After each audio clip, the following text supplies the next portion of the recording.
देखिए last class में हम लोगों ने motion in two dimension discuss किया था। What was motion in two dimension? Basically हमने कहा था कि if any object covers horizontal and vertical displacement, performs horizontal and vertical motion simultaneously, it is said to perform motion in two dimensions. ठीक है, उसके लिए एक स्पेसिफिक केस हमने देखा था जिसको हमने स्पेसिफिकली प्रोजेक्टाइल मोशन का नाम दिया था।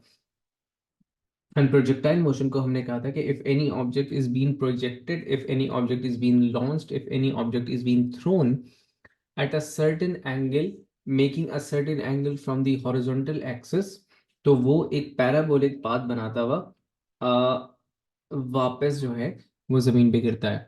ठीक है, the cause of the parabolic path भी हमने देखा था। तो हमने ऐसा कहा था कि whenever we are discussing such a motion, तो एक काम हम ये करते हैं कि we keep the air resistance negligible. Now, keeping the air resistance negligible has an effect on the magnitude of the horizontal velocity, मतलब it remains constant. Horizontal direction में you have no force in forward और backward direction, तो ultimately आपके पास क्या रहता है? Ultimately आपके पास जो vertical horizontal component of the velocity है वो constant हो जाएगा। ठीक है, so this remains constant throughout the motion, and the vertical component जो है it is under the influence of the gravitational acceleration and deceleration, या फिर मैं ये कहूँगा under the influence of the gravitational force, तो जिसकी वजह से in the first half of the flight it decreases from maximum to zero, and in the second half of the flight it decreases from zero to maximum, the same maximum जो initial थी। तो due to the change in the vertical component, the resultant velocity जो है उसकी direction, उसका magnitude continuously change हो रहा होता है और आपके पास एक पैराबोलिक पाथ बनता है। हमने कहा था कि हम जब भी इसको सॉल्व करेंगे तो हम इसको डिवाइड करके सॉल्व करेंगे। डिवाइड एज इन कि if we are talking about horizontal quantity just like distance, the horizontal distance, तो वहां पे मैं हॉरिजॉन्टल वेलोसिटी ही कंसीडर करूंगा, वी वाई का हमारा इससे कोई ताल्लुक नहीं रहेगा। Similarly if I am talking about vertical height, ठीक है, वर्टिकल डिस्प्लेसमेंट हाइट की बात कर रहा हूँ, तो वहां पे मैं वी वाई कंसीडर करूंगा, ग्रेविटी को कंसीडर करूंगा, हॉरिजॉन्टल का यहाँ पे कोई काम नहीं होगा। अब मैं ये देख पाऊंगा, अच्छा, the time time remain same for both, simultaneous हो रहा है तो simultaneous, the word simultaneous has an effect over here, right.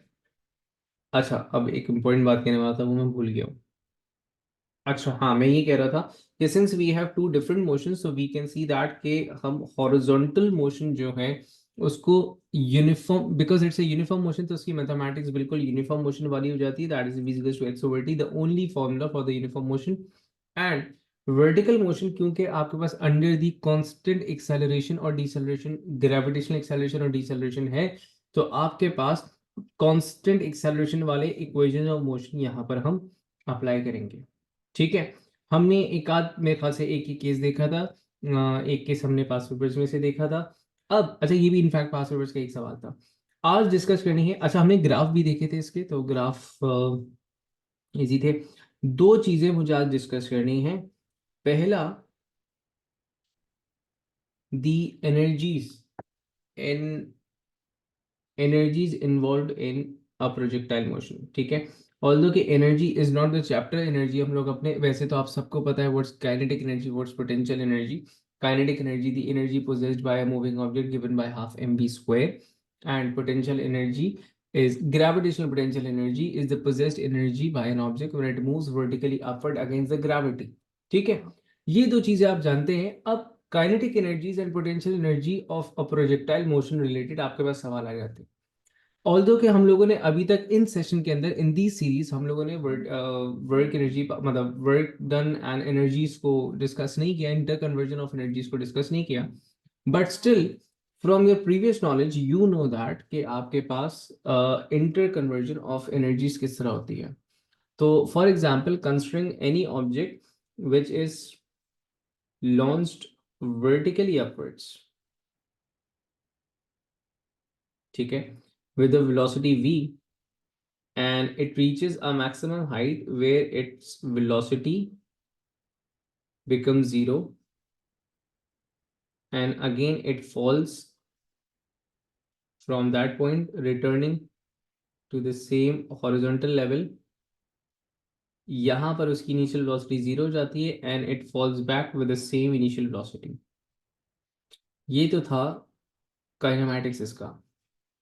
अगर मैं इसी का हाँ, हम लोग उमेर एक्चुअली पास्ट पेपर्स ही रिव्यू करेंगे। पास्ट पेपर्स के अंदर ही क्वेश्चंस एनर्जी से रिलेटेड आते हैं, तो इसलिए वो कॉन्सेप्ट करके फिर हम पास्ट पेपर्स की तरफ जा रहे हैं। ठीक है।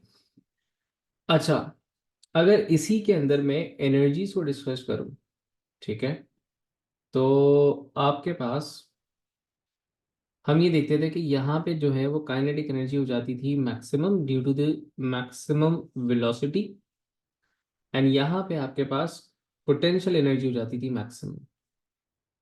और यहाँ मतलब मैक्सिमम हाइट के ऊपर काइनेटिक जीरो होती थी, एंड बिल्कुल जीरो हाइट के ऊपर पोटेंशियल जीरो होती थी। अच्छा, ये आपके पास जब वो वापस आता था तो वो अल्टीमेटली एक ही चीज इंटर कन्वर्जन होती थी, काइनेटिक पोटेंशियल में, पोटेंशियल काइनेटिक में। The key point is that कि जब हम टॉप पॉइंट पे पहुंचते थे उस वक्त हमारी काइनेटिक एनर्जी जीरो हो जाया करती थी। रीजन था कि हमारे पास वेलोसिटी जीरो हो जाया करती थी। ठीक है ना। अज्यूमिंग इस चीज को अप्लाई करें आप जरा अपने प्रोजेक्टाइल मोशन में, तो there would be a slight different. सही है ना। क्या स्लाइट डिफरेंस आ रहा है वो जरा यहाँ पे समझें।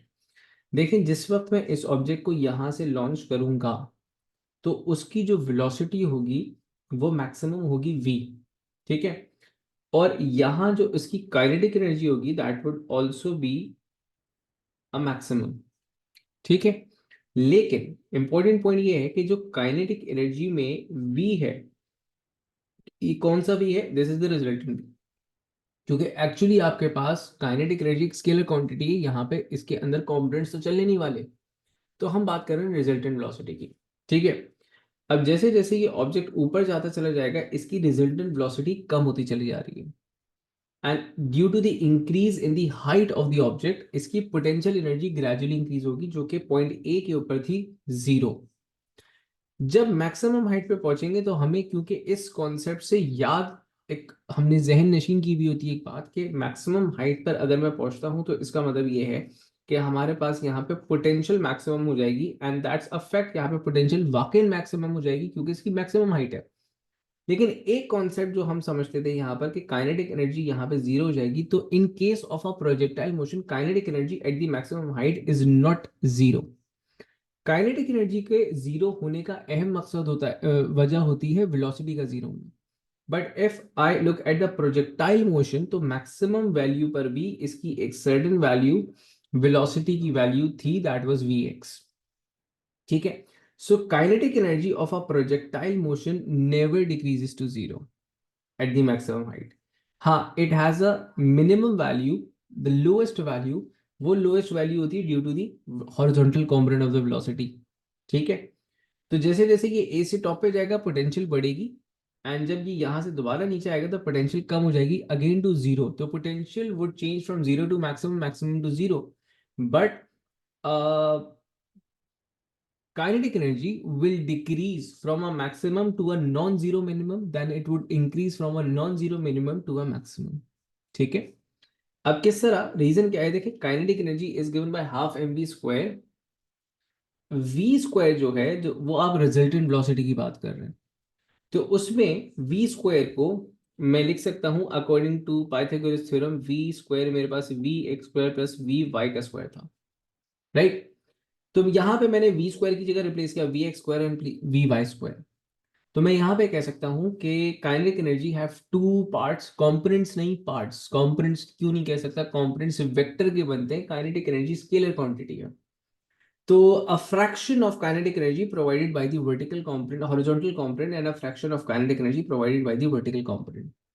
Since horizontal component is constant throughout the motion, so this is a fraction of kinetic energy will be, this would be the lowest value of the kinetic energy। इससे नीचे नहीं जा सकती। ठीक है। क्योंकि इतनी वेलोसिटी तो रहेगी रिजल्टेंट के अंदर, ये जीरो हो जाएगी। So this is the value which decreases. ठीक है। तो half M we Y square को मैं बोलूँ, हाँ ये half M we Y square zero हो जाएगा, लेकिन ओवरऑल काइनेटिक एनर्जी उसके अंदर मिनिमम की वैल्यू रहेगी। तो जो हम पढ़ते हुए आ रहे थे कि kinetic energy interchanges into potential energy, तो वो कैसे हो रहा है, वो ऐसे हो रहा है कि only the half M we Y square वाला component sorry, half M we Y square वाला fraction is converting into the potential energy. आई बात समझ में। तो there are a lot of questions in paper 2 जहां पर वो बोलता है कि जनाब काइनेटिक निकाले, मैक्सिमम पोटेंशियल निकाले, maximum, both values are unequal, and फिर वो आपसे पूछता है कि जनाब why both the values are unequal, and वहां पे एक सवाल आता है कि वहां पे बच्चे यूजली एक जवाब देते हैं हीट लॉसेस। भाई हीट लॉसेस नहीं है वहां पे, ठीक है ना, जब भी एनर्जीज इक्वल ना हो तो हीट लॉसेस ना लिख देना है, हीट लॉसेस नहीं है वहां पे। वहां पे एक्चुअली ऐसा है कि वर्टिकल मैक्सिमम हाइट के ऊपर देयर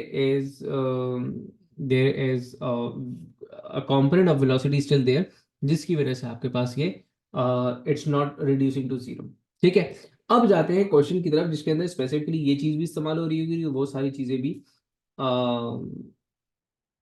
पहले वाली चीजें भी देख लेंगे जो हम लोगों ने लास्ट क्लास में देखा था।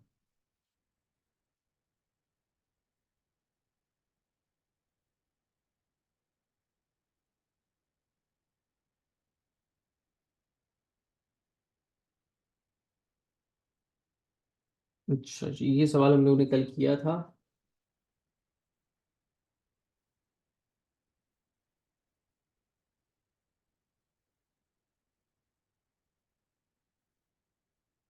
चलो, we'll be starting from this question.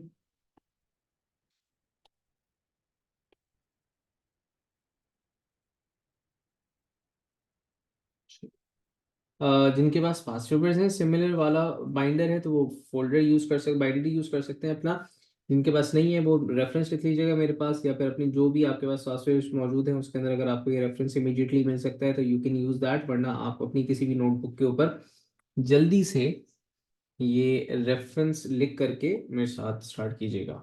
ठीक है, सबसे पहले पार्ट में वो आपसे बोलता है डिफाइन वेलोसिटी, तो जल्दी से any one of you please define velocity. Velocity कैसे डिफाइन करेंगे?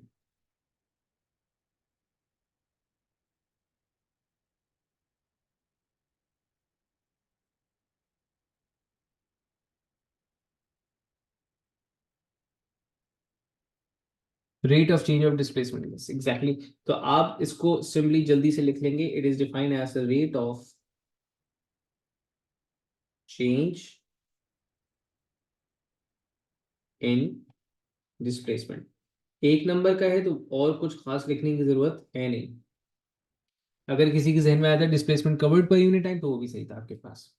ठीक है, अच्छा, दूसरा पॉइंट, अब दूसरे पार्ट के अंदर वो एक्चुअली आपसे कुछ बातें कर रहा है। यहाँ पे वो बोलते हैं a ball of mass 0.45 kg leaves the edge of a table with horizontal velocity v।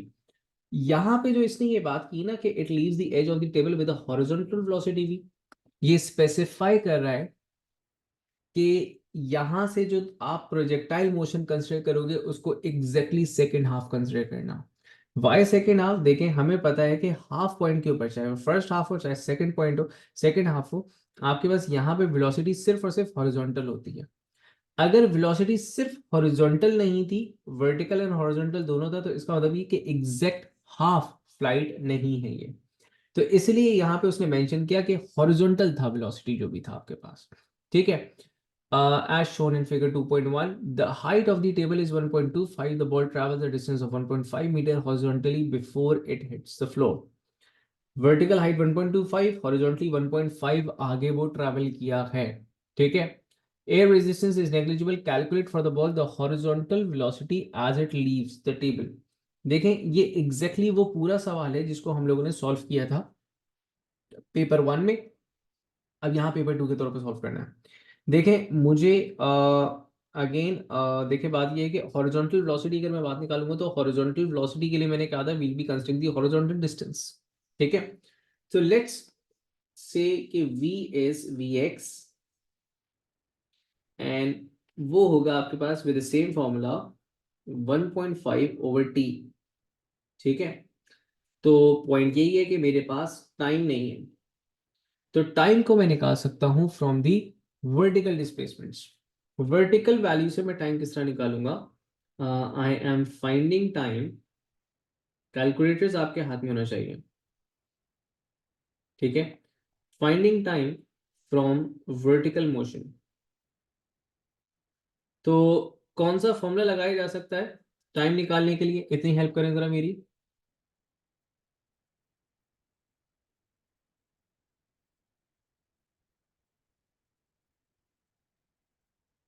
S is equal to u t plus half a t square, exactly.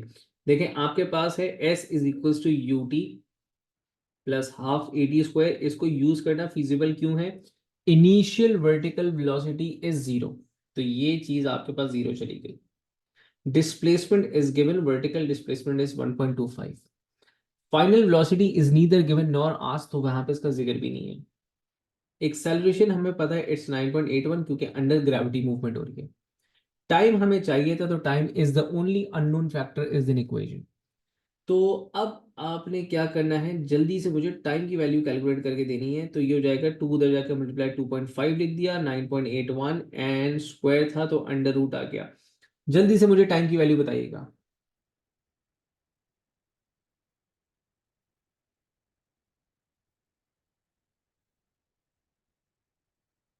0.5 seconds, तो 0.5 सेकेंड्स इसको आगे जा नीचे आने में लगे थे, तो यही 0.5 सेकेंड्स इसको आगे बढ़ने में लगे होंगे।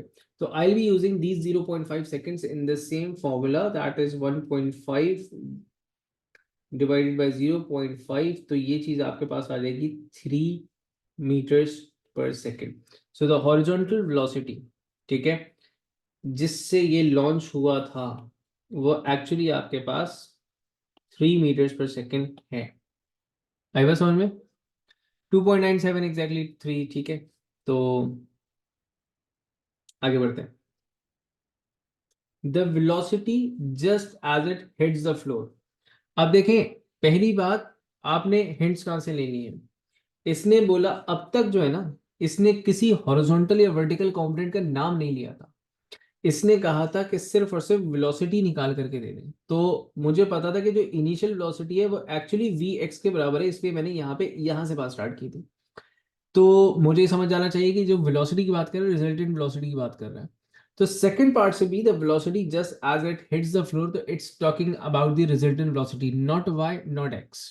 एक बात। दूसरी बात यह है कि क्यों, दूसरा हिंट मैं कहां से लूंगा? दूसरा हिंट मैं ऐसे लूंगा, उसने एक मैग्नीट्यूड की बात की भी है और एंगल की भी बात की हुई है, तो एंगल तो आप रिजल्टेंट की निकालोगे ना। तो देखें आपके पास द वेलोसिटी मतलब वो आपसे यहाँ पे रिजल्टेंट वेलोसिटी मालूम करवा रहा है, ठीक है। रिजल्टेंट वेलोसिटी का मतलब ये है कि resultant velocity would be v under root v Y का स्क्वायर प्लस वी एक्स का स्क्वायर। अच्छा, वी एक्स है हमारे पास, वी एक्स हमने प्रीवियसली निकाला था 3.0 सेकेंड्स। वी वाई नहीं है, तो वी वाई हम निकाल सकते हैं। अच्छा, वी वाई निकालने के लिए वी हैव मल्टीपल ऑप्शंस, जिस तरह मैं वी वाई निकाल सकता हूं। बेटा मैं v y is to u y plus a t भी यूज कर सकता हूँ, because I do have time, ठीक है, टाइम कैलकुलेट कर लिया था। मैं वी वाई का स्क्वायर माइनस यू वाई का square is equal to 2 as से भी कर सकता हूँ, क्योंकि वर्टिकल डिस्प्लेसमेंट भी है मेरे पास 1.25 और एक्सेलरेशन इज 9.81। तो use any one of them और जल्दी से मुझे वी वाई की वैल्यू निकाल के बताइए। कोई सा भी फॉर्मूला यूज करो और मुझे 5.8।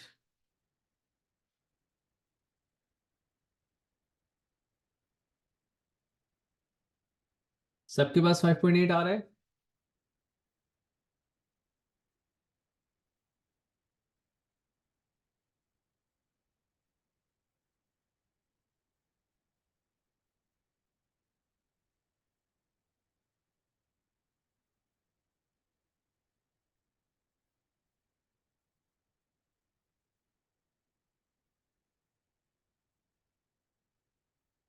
यस, यू बाई जीरो है, देखें, बिकॉज इनिशियली वो आपके पास इट्स सेकेंड हाफ ना, तो यहाँ पे इसकी इनिशियल वेलोसिटी वाज वर्टिकल, तो यू बाय तो यहाँ पे था जीरो, इस वजह से।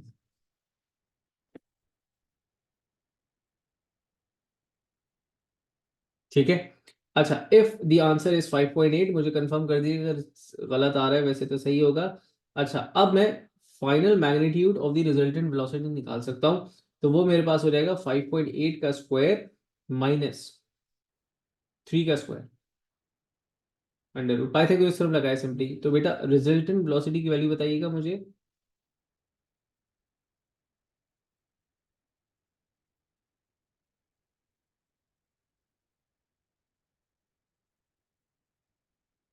रिजल्टेंट वेलोसिटी की वैल्यू जल्दी से बताइएगा।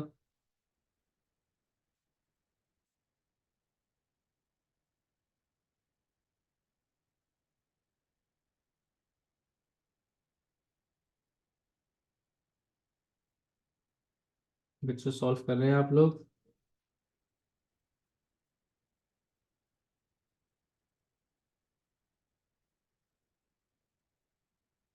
अच्छा एक दफा मैं चलिए चलिए चलिए चलिए, एक दफा मैं खुद सॉल्व कर लेता हूँ।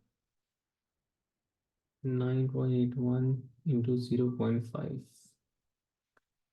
अच्छा हाँ बेटा देखें, बी वाई की वैल्यू जो आ रही है ना, वो 54.9 आ रही है।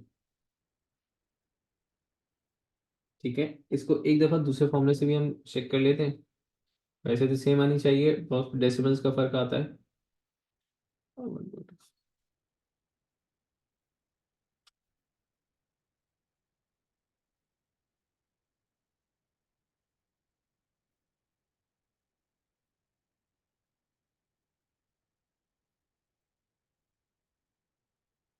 अच्छा जब तक आप लोग रिजल्टेंट वेलोसिटी निकालेगा इस वैल्यू को यूज करते हुए 4.9 वाली को, इट्स 1.25। ठीक है, इट्स 4.95 या 4.9 आ रहा है, ठीक है ना, तो वट एवर द फॉर्मूला आप यूज करें, तो 4.9 को मैं इसको इस्तेमाल कर रहा हूँ। अच्छा 4.95 है तो मैं इसको 5.0 कर सकता हूँ, ठीक है। तो यहाँ पे दिस वैल्यू गोज 5.0 मीटर्स पर सेकेंड, ठीक है। एंड अब आपके पास ये भी चेंज हो जाएगा डेफिनेटली, तो 5.0 का स्क्वायर। तो अब जल्दी से मुझे रिजल्टेंट की वैल्यू निकालेगा। रिजल्टेंट आप लोगों ने बताया 5.75, तो जिसको मैं 5.8 लिख दूंगा। अच्छा मोस्ट प्रोबेबली अयान ने हमें रिजल्टेंट वेलोसिटी बताई थी। अयान ये तो बताना था ना, आप वेलोसिटी बता करके गायब हो गए। चलें, सो ये आपके पास रिजल्टेंट वैल्यू आ गया वेलोसिटी का।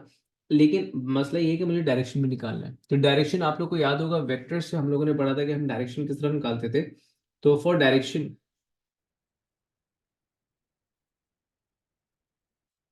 अयान जो है वो रिजल्टेंट बता के लाइक का बॉक्स गायब। What is 3 × 10⁻²? अच्छा इट्स अच्छा अच्छा अच्छा ठीक है ठीक है, sorry it's plus, it's plus, plus था वो, ठीक है चलें। अच्छा अब यहाँ पे सुनिएगा आप आगे। डायरेक्शन के लिए वी यूज टेन का relation, tan inverse vertical component over the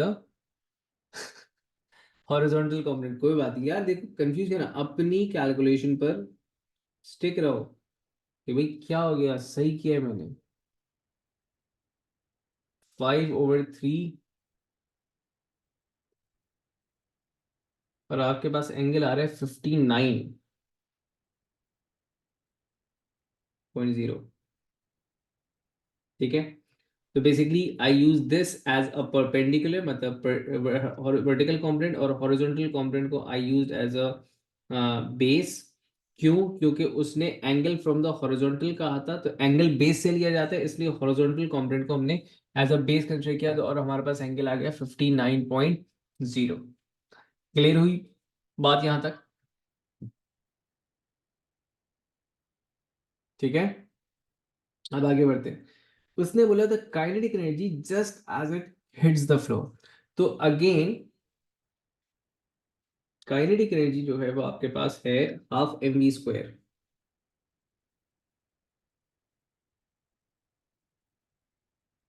ठीक है। और यहाँ जो वेलोसिटी होगी वो इस रिजल्टेंट वेलोसिटी की बात हो रही है, ठीक है। तो जल्दी से काइनेटिक एनर्जी निकालेगा। आपको इसका जो मास गिवन था that was 0.45 kg, and velocity is 5.8।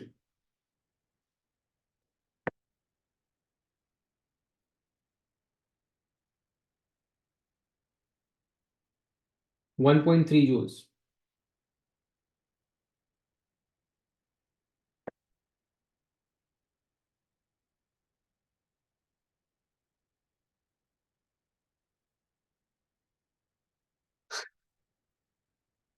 7.6। बच्चों ये सॉरी यहाँ बोल सकते हो, पेपर में हुआ ना तो एग्जामिनर सॉरी बोलेगा।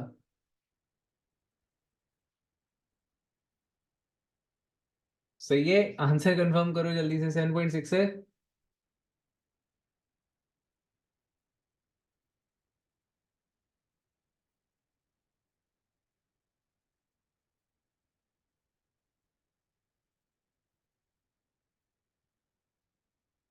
सही है, ठीक है। चलें जी, अब आगे वो आपसे क्या कहता है, जरा ये देखते हैं।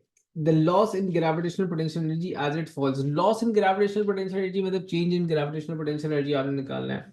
तो change in gravitational potential energy आपके पास निकलेगा एम जी एच करके, ठीक है। उसका प्रोजेक्टाइल मोशन से कोई ताल्लुक नहीं है। आपने मतलब उसकी कैलकुलेशन से उसमें ऐसी कोई चीज नहीं है। 0.45, 9.81 एंड दिस वाज 1.25, ठीक है। तो आप अगर वो सीधा भी कर रहा होता तो आप इसी तरह कर रहे होते, ठीक है। चले, अब इसकी वैल्यू भी बता दीजिएगा जल्दी से मुझे, और मैं खुद भी कैलकुलेट कर लेता हूँ इस दफा। हमारे बच्चे मुझसे ज्यादा नींद में।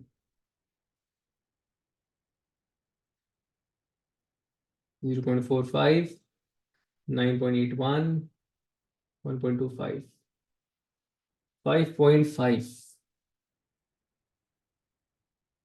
जूल्स, ठीक है।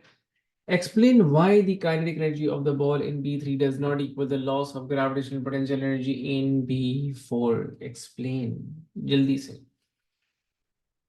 explain करें बच्चों, explain why the kinetic energy and potential energy are not equal.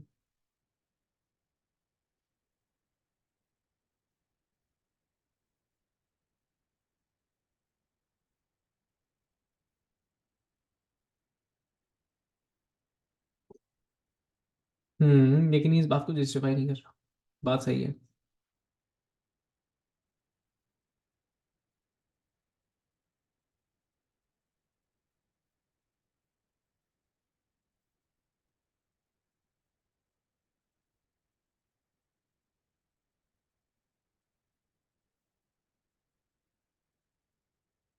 अब लिखेंगे because the velocity at the maximum height या पर बिगनिंग वाज नॉट जीरो, ठीक है, वाज नॉन जीरो, ठीक है।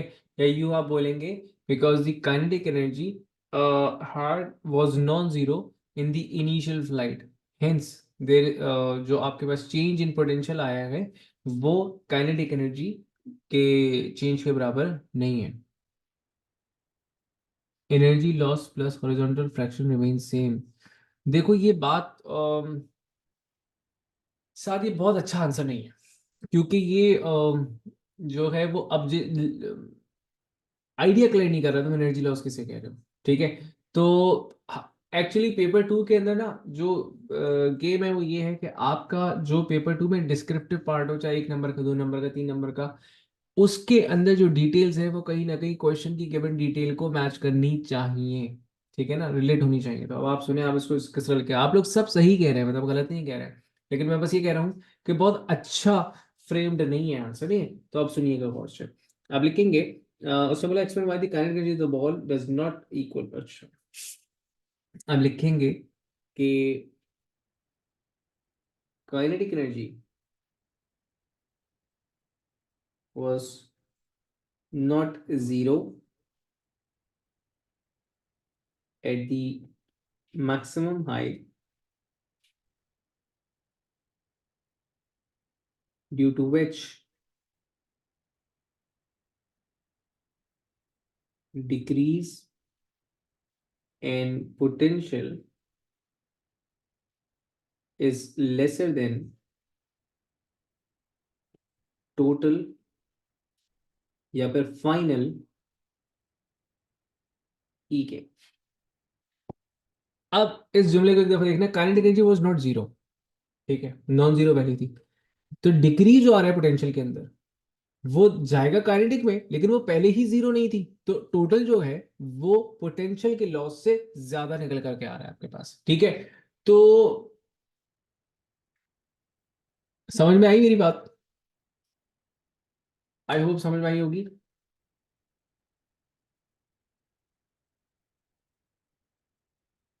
नहीं, यही तो नहीं कहना, यही तो नहीं कहना। देखें, इसीलिए तो वो पूरा टॉपिक जो है वो अभी जो हम लोगों ने अभी जो काइनेटिक एनर्जीज को रिलेट किया था वो इसीलिए किया था कि आपने यही नहीं कहना कि there is some sort of losses against air resistance, some sort of losses in heat resistance, क्योंकि नहीं हो रहे। देखें, आपके पास जो ये unequal values of kinetic and potential आ रही हैं, उसका रीजन ये है कि यहां पर आपके पास you had energy only kinetic लेकिन मैक्सिमम, यहां पे you had potential plus kinetic but a minimum value, फिर यहां पे you had only kinetic and maximum. ठीक है, तो इस वजह से काइनेटिक एनर्जी मुसलसल है due to the presence of the vertical horizontal component. Losses की वजह से तो आपके पास अनइक्वल वैल्यूज थोड़ी आ रही हैं। आ रही बात समझ में? तो जो अभी जो शुरू में लेक्चर के शुरू में जो हम लोगों ने पार्ट किया था, सब टॉपिक किया था, उसको करने का अहम मकसद यही था कि हमें लॉसेस वाली चीज यहाँ पे नहीं लिखनी, लॉसेस नहीं है यहाँ पे। ठीक है, आई होप क्लियर हुआ होगा पॉइंट। ठीक है, आगे बढ़ सकते हैं।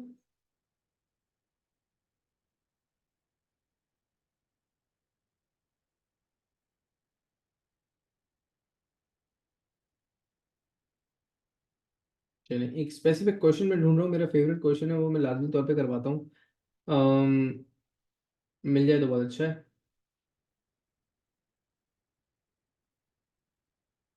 आई थिंक इस फोल्डर में नहीं है वो, नहीं मिला तो कोई बात नहीं।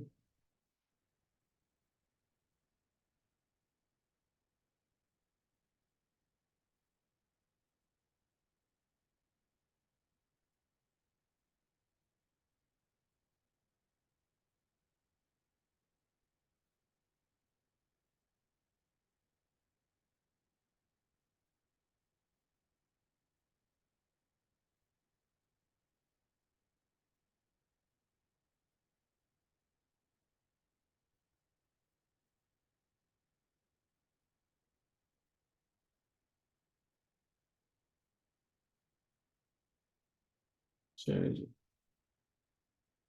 अब थोड़ी सी आप लोगों ने स्पीड दिखानी है। रेफरेंस अपने पास लिखिएगा जल्दी से।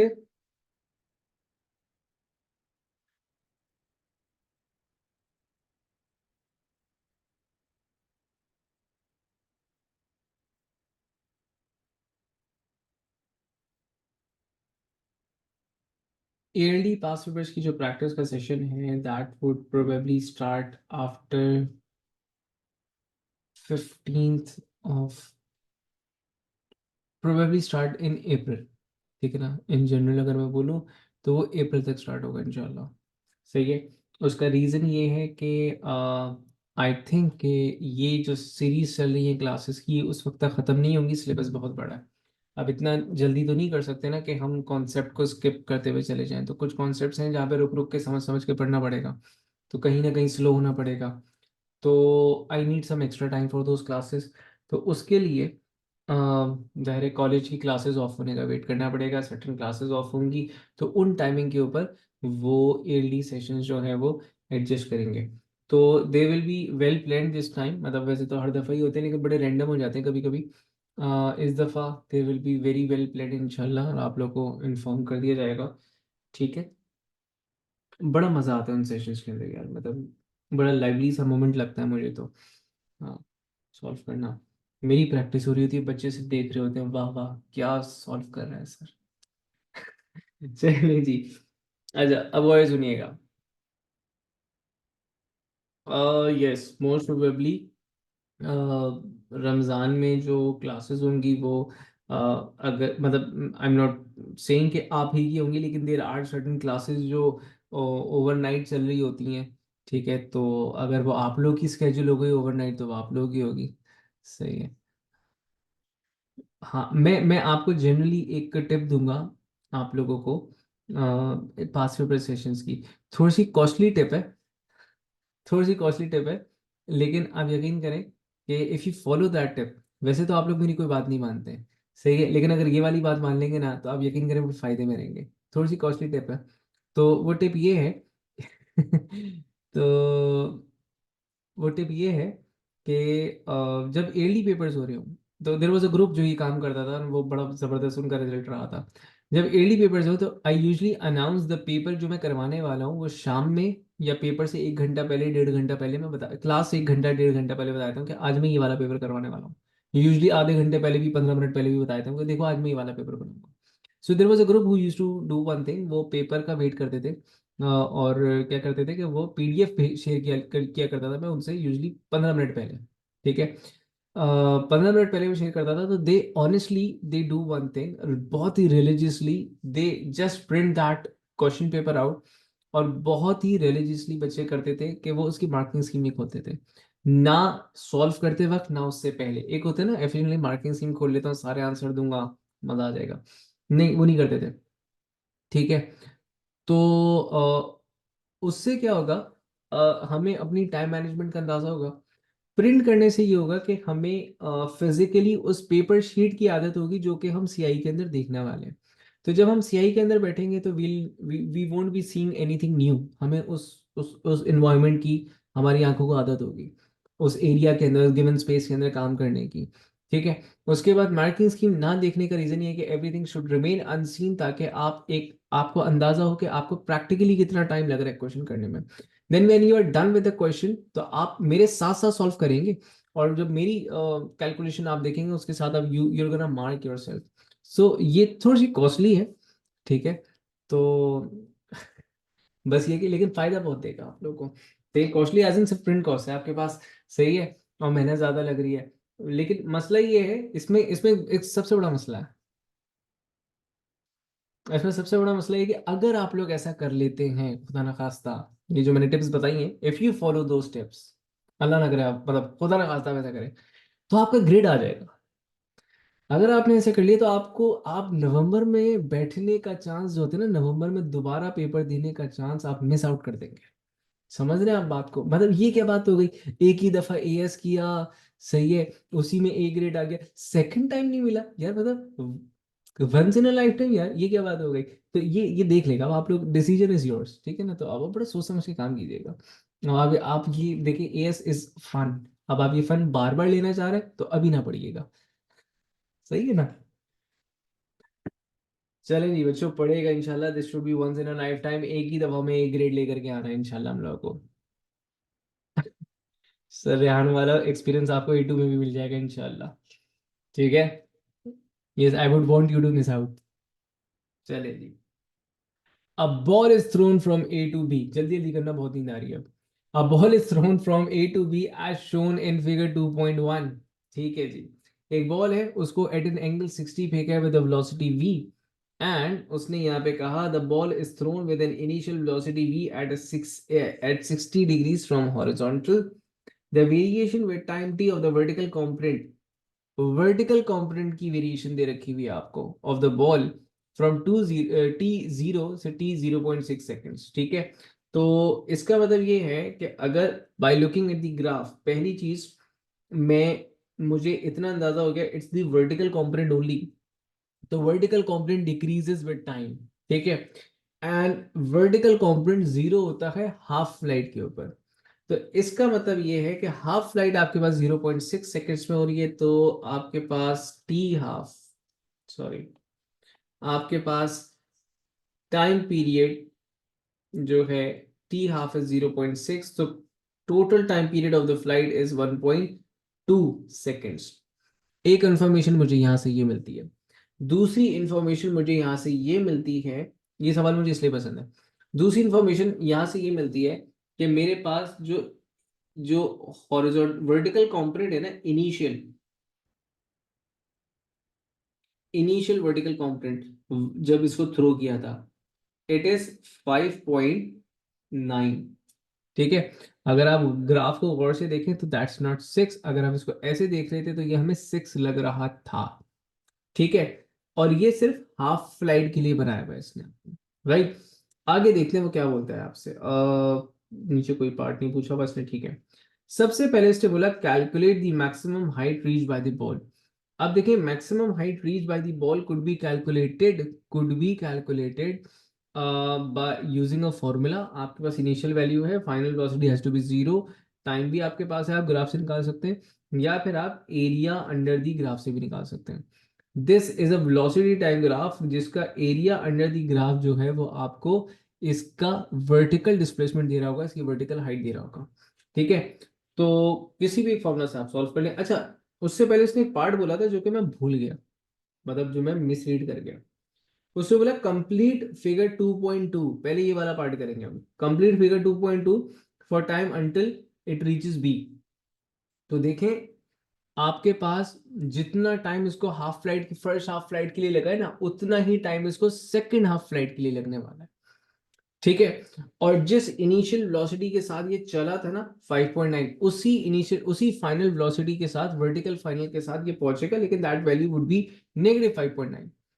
यहां पर इसकी जो एक्सेलरेशन थी दैट वाज -9.81, तो बाद में भी इसकी एक्सेलरेशन -9.81 होगी। तो आपके पास ग्राफ कुछ इस तरह होगा कि यही ग्रेडियंट आपके पास कंटिन्यू हो जाएगा टिल 5.9।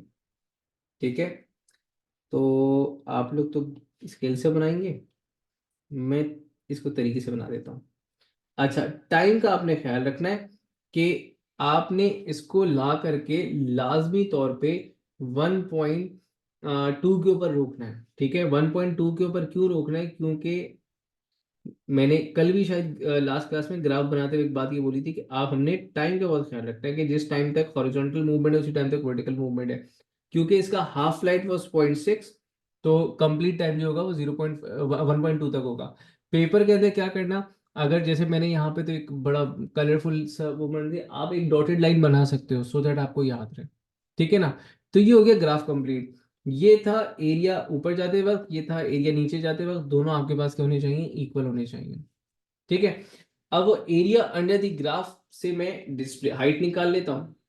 तो हाइट को मैं निकाल रहा हूं एरिया अंडर द ग्राफ से, वो गए हाफ बेस एंड हाइट।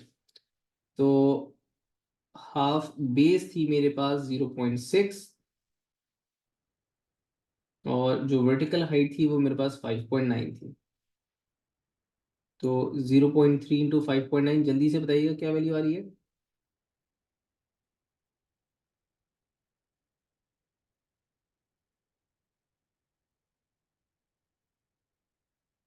1.77 आनी चाहिए। ठीक है, 1.77, 1.8, ठीक है, जो भी आपके पास वैल्यू बन रही है। उसके बाद ये बोला calculate the horizontal component of the velocity. अब देखिए यहाँ पे ना सबसे बड़ी गलती जो बच्चों ने की है, ठीक है, रिपीटेड मिस्टेक, वो ये थी कि हॉरिजॉन्टल कंपोनेंट होता है आपके पास we X V cos theta.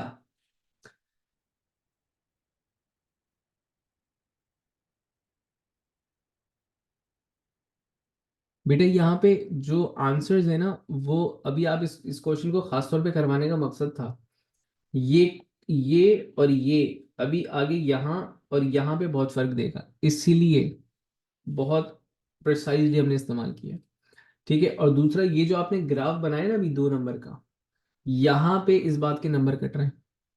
ठीक है, अगर वो 5.9 पे खत्म नहीं हो रहा है, आप 6 तक लेके जा रहे हैं, तो वो नंबर यहाँ कट रहा है आपका। ठीक है, फर्क तो डेफिनेटली नहीं पड़ेगा, 5.9 और 6 से कैलकुलेट करें कितना फर्क पड़ेगा आपके पास। ठीक है, अच्छा, तो मैंने कहा कि अब बच्चे क्या कर रहे हैं इस सवाल के अंदर, वो इस v की जगह 5.9 लिख देते हैं, जो कि गलत हो जाता है। क्योंकि रीजन ये है कि ये 5.9 आपके पास वी वाई है। सही है, अब यहाँ पे दो अप्रोचेस हैं जिसको सुनिएगा। पहली अप्रोच ये है कि I can find out v by the relation v y over sine theta, क्योंकि थीटा है मेरे पास। सही है, और जब ये मेरे पास v आ जाएगा तो मैं इसको यहां डालूंगा और vx की वैल्यू निकाल लूंगा। राइट, हो सकता है आप सबके जहन में ही आया। लेकिन एक अच्छा बच्चा ये सोचेगा, एक बहुत अच्छा बच्चा क्या सोचेगा हमें पता, क्यों हम हमेशा कॉस और साइन को ही यूज करें, वी हैव टेन ऑल्सो। ठीक है, तो एक डायरेक्ट अप्रोच ये हो सकती है कि tan theta is equals to vertical component v y over horizontal component v x. तो मुझे निकालना था Vx, तो मैंने vertical component 5.9 divided by 10 theta कर दिया, तो मेरे पास एक डायरेक्ट फॉर्मूला से आंसर आ जाएगा। मैं क्यों प्रेफर करूंगा इस वाले को, मैं अक्सर आपसे बोल चुका हूं कि जब आप कैलकुलेशन कर रहे हो तो आपका जो डायरेक्ट एक अप्रोच होगी ना, उसमें आपके पास राउंडिंग ऑफ स्टेप्स कम होंगे। तो जितना राउंडिंग ऑफ स्टेप्स आपके पास कम है उतना आप एक्यूरेसी से क्लोज चल रहे होंगे। तो बेटा जल्दी से मुझे वी एच की वैल्यू निकालिएगा, 3.4 समथिंग आएगी।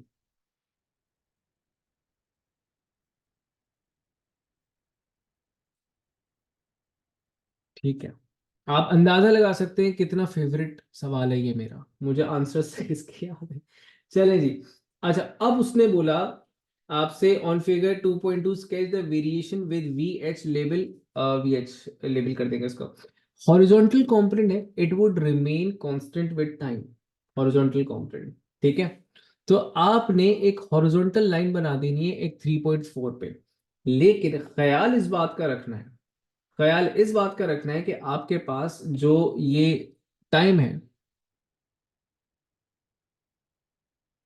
मैं कर देता हूं बेटा, ये जो टाइम है ये आपके पास 1.2 तक रहना चाहिए, तो 3.5 3.4 टिल दिस पॉइंट। अगर आप जज्बात में बह करके इसको आगे ले जाएंगे तो वहां नंबर कट जाएगा आपका। ठीक है, आई होप यहां तक क्लियर है। इसको हमने वी एच मार्क करना था तो हमने वी एच इसको मार्क कर दिया। ठीक है, अच्छा पार्ट टू में एक स्पेसिफिक फॉर्मूला से करके दिखा देता हूँ, ये वाला पार्ट था तो it is requested sir formula से कर दें। अब गौर से सुनिएगा, देखें मुझे चाहिए थी वर्टिकल हाइट। ठीक है, तो आप इसको v square minus u square is equal to 2a ऐसे सॉल्व कर सकते हैं। ठीक है, आपको पता है कि वर्टिकल मैक्सिमम हाइट के ऊपर वर्टिकली जब ये ऊपर जा रहा है तो इसका final velocity has to be zero. तो ये हो गया आपके पास final velocity zero and negative initial velocity आपके पास थी 5.9, ये माइनस साइन फॉर्मूले के लगा हुआ था। ट्वाइस ऑफ एक्सेलरेशन थी नेगेटिव 9.81, क्योंकि वेलोसिटी डायरेक्शन अपवर्ड है और एक्सेलरेशन की डायरेक्शन डाउनवर्ड है, तो ये हुआ आपके पास नेगेटिव 9.81। यहां से आप एस की वैल्यू निकालेंगे बेटा, माइनस और माइनस कैंसिल आउट हो जाएगा और एस की वैल्यू आपके पास यहां से रहेगी 5.9 का square divided by twice of 9.81। जब आप इससे कैलकुलेट करोगे तो आपके पास आंसर 1.77 मीटर्स ही आएगा ऑलमोस्ट। डेसिमल प्लेसेस में ऊपर नीचे हो सकता है, लेकिन वो भी होगा तो सेकंड डेसिमल प्लेस पर जाकर के हो रहा होगा। ठीक है बेटा,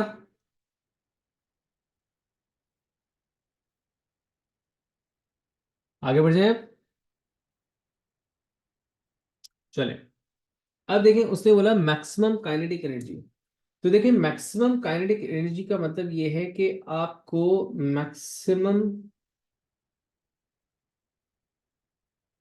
वी चाहिए, मतलब रिजल्टेंट वी चाहिए। आपके पास वी एच मतलब वर्टिकल कंपोनेंट की मैक्सिमम वैल्यू है 5.9, आपके पास हॉरिजॉन्टल कंपोनेंट की वैल्यू है 3.4। अब यहाँ पे एक तरीकेकार क्या हो सकता है कि आपके पास काइनेटिक एनर्जी का formula is half M v square. तो एक अप्रोच ये होगी कि हम यहां से इन दोनों को यूज करके using Pythagoras theorem v Y का स्क्वायर प्लस वी एक्स का स्क्वायर करके निकाल लें वी की वैल्यू। या एक समझदार बच्चा ये करेगा कि वी स्क्वायर की जगह यहां पे इन दोनों को रिप्लेस कर दें। समझदार क्यों कह रहा हूं बेटा, कैलकुलेशन बच रही है ना आपकी, आपका टाइम बच रहा है, आपका कैलकुलेशन बच रहा है, आपका एक इंटरमीडिएट स्टेप बच रहा है। तो जितने इंटरमीडिएट स्टेप्स बचाओगे उतना राउंडिंग ऑफ से बचोगे, उतना आप एरर से जो ना एरर को मिनिमाइज कर रहे हो। तो आपने क्या किया, आपने लिखा हाफ मास इज गिवन 0.65, और अब जरा स्पीड के अंदर 5.9 का स्क्वायर प्लस 3.4 का square, this entire thing is actually v square. ठीक है ना, थोड़ा सा स्मार्टनेस के साथ के लिए बेटा वैल्यू बताना कितनी आ रही है। जल्दी से वैल्यू कंफर्म करना।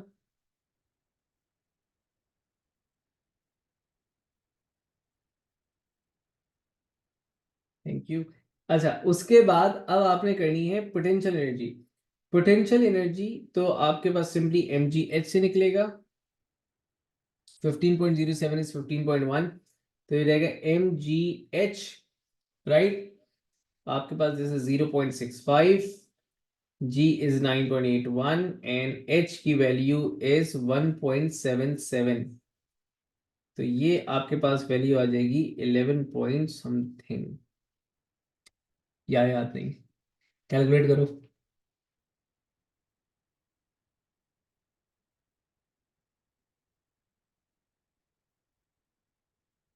गुड, चलिए। So this is how the questions are to be done. ठीक है, आई होप कि एक अच्छा कॉन्सेप्ट बैठ गया होगा दिमाग में। ठीक है। अच्छा, नेक्स्ट क्लास कोशिश करें कि अगर हम काइनेमैटिक्स को टाइम दे रहे हैं तो that time should be only for the queries. मतलब मैं ही ना करवा रहा हूँ, आप लोगों की तरफ से एक अच्छा जो है